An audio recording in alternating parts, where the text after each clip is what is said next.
गोडी डाळ आणि गरम गरम भात याबरोबर कोणती मच्छी खायची असेल तर मसाला बांगडा फ्राय खूप छान लागते. म्हणूनच तर आज आपण करतोय मसाला बांगडा फ्राय. त्यासाठी हे ताजे ताजे बांगडे आणले, कट केले, स्वच्छ धुतले. आता तयारी करूया. हे स्वच्छ धुतलेले जे बांगडे आहेत त्यावरती कोथिंबीर घालायची, कोकमचं पाणी घालायचं, आलं लसूण पेस्ट, हळद आणि हे सगळं लावून 15 मिनिटं साईडला मॅरिनेट करून ठेवून द्यायचं.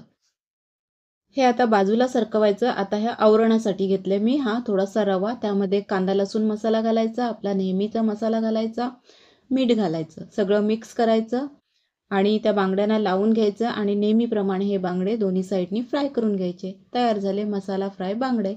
फक्त चवीला कांदा लसूण मसाल्यामुळे थोडे वेगळे लागतात. जसं की आपण रेस्टॉरंटमध्ये जातो, प्रत्येक रेसिपी आपल्याला वेगळी लागते कारण की मसाल्यामध्ये ते असे बदल करतात. अशाच वेगवेगळ्या मसाल्यांचा वापर करून मच्छीच्या रेसिपी यापुढे येत राहतील. याआधीही अपलोड करेल, त्या तुम्ही पाहून घ्या. आणि ही रेसिपी पाहिल्याबद्दल थँक्यू.